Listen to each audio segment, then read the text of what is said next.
Hello friends, Radhe Radhe. आज हम बात करेंगे कि किसी के सामने अपने आंसू मत बहाना, क्योंकि लोग सोना नहीं परखते, पानी समझकर बहा देंगे।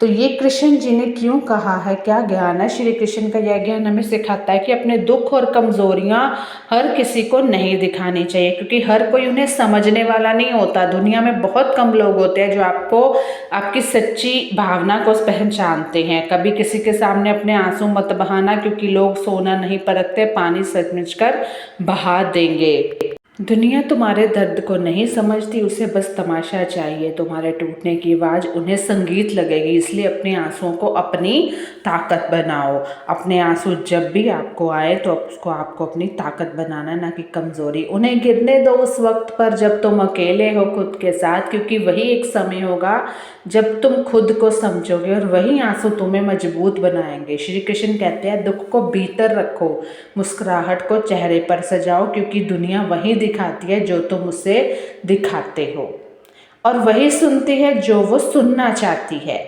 इसलिए अपने दुख का बोझ भगवान को दो और जीवन में निडर होके आगे बढ़ो। क्या कहते हैं कहानी के माध्यम से कृष्ण जी की प्रेरिका? बहुत समय पहले की बात है। हस्तिनापुर से बहुत दूर एक छोटा सा नगर था, अनंतपुर। उस नगर में एक युवक रहता था, युवनाश। नाम भले ही वीरता का प्रतीक था, पर जीवन में उसके बहुत संघर्ष था और संघर्षों से जूझ ही रहा था उसका जीवन। माँ बचपन में गुजर गई, पिता ने कर्जों से हार मानकर संसार को त्याग दिया। अब बची थी बस एक छोटी सी झोपड़ी, 2 वक्त की रोटी और आंखों में बहुत सारे टूटे हुए सपने लेकर युवनाश में कला थी। वो बहुत सुंदर मूर्तियां बनाता था, लेकिन लोग उसे सिर्फ एक गरीब कारीगर समझते थे। जब वो अपनी कला लेकर बाजार में जाता, लोग उसकी मूर्तियों की कदर नहीं करते। कुछ हंसते, कुछ ताने देते, तेरा दुख कौन खरीदेगा। कोई ये नहीं समझता था कि उन मूर्तियों में उसकी आत्मा, उसका दर्द, उसके आंसू समाये होते थे। तो वो इतना हताश होकर, क्योंकि लोग ताने मारते हैं तो इंसान हताश हो जाता है। हताश होकर एक दिन वो गोमती नदी किनारे बैठा था। शाम का सूरज डूब रहा था और उसकी आंखों से आंसू बह रहे थे। तभी एक युवक सफेद वस्त्रों में उसके पास आया। तेजस्वी चेहरा, शांत मुस्कान और आंखों में अपार गहराई। उस युवक ने उससे पूछा, युवनाश से, क्यों रो रहे हो युवनाश? क्या हुआ, तुम इतने चिंतित क्यों हो? क्या फर्क पड़ता है, युवनाश ने थके स्वर में कहा। दुनिया को मेरी पीड़ा से क्या मतलब?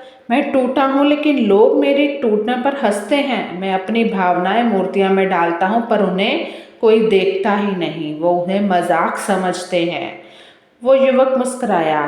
क्या तुम जानते हो, सबसे गहरी मूर्ति वही होती है जिसमें कलाकार के आंसू छुपे हों। लेकिन क्या तुमने कभी सोचा है वो आंसू किसके लिए हैं? तुम्हारे आंसू सबसे अनमोल हैं। इन्हें किसी के आगे बहाने से पहले तुम्हें सोचना चाहिए, क्योंकि ये आंसू सिर्फ उस ईश्वर से ही जाके चुप होंगे।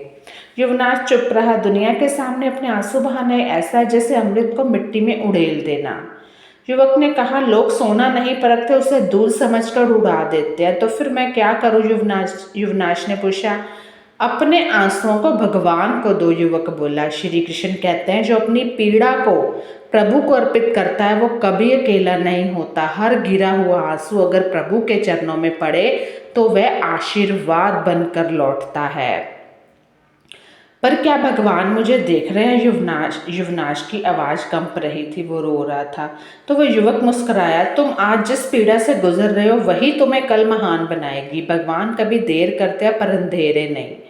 वो युवक चला गया, लेकिन जाते जाते युवनाश के हाथ में एक छोटा सा पत्थर दे गया। इसे अपनी अगली मूर्ति में लगाना, उस युवक ने युवनाश को कहा। फिर देखना। युवनाश ने वैसा ही किया। उसने वह पत्थर श्री कृष्ण की एक मूर्ति के माथे पर लगाया, तिलक की तरह। वो मूर्ति पहले जैसी ही लग रही थी, पर कुछ अलग थी, जैसे उसमें जीवंतता आ गई हो। उसने वह मूर्ति बाजार में नहीं, मंदिर के बाहर रख दी, बिना किसी मूल्य के। उसने वो मूर्ति, मतलब कोई मूल्य नहीं लगाया उसका, ऐसे ही रख दी। बस अगले दिन जब वो लौटा तो लोग उस मूर्ति के सामने नतमस्तक थे। कोई रो रहा था, कोई प्रार्थना कर रहा था। एक वृद्ध पुजारी ने कहा, ये मूर्ति नहीं, ये तो खुद श्री कृष्ण है। इसमें जो भाव हैं वो किसी साधारण इंसान के हो ही नहीं सकते। युवनाश को समझ आ गया वह युवक और कोई नहीं स्वयं श्री कृष्ण थे। तो उस दिन से उसकी मूर्तियां मंदिरों में स्थापित होने लगी और युवनाश को सब पहचानने लगे। लेकिन वह अब भी पहले जैसा ही सरल था। बस एक बात बदल गई थी, अब वह अपने आंसू लोगों के सामने नहीं प्रभु के चरणों में बहाता था। अपनी पीड़ा को लोगों के आगे नहीं कृष्ण के आगे बताता था। तो क्या कहते हैं कृष्ण जी, जब लोग तुम्हें ना समझे तो टूटो मत, अपने आंसुओं को दुनिया पर मत बरसाओ, उन्हें प्रभु को अर्पित करो क्योंकि वही उन्हें मोती में बदल देंगे। जय श्री राधे राधे, जय श्री कृष्ण।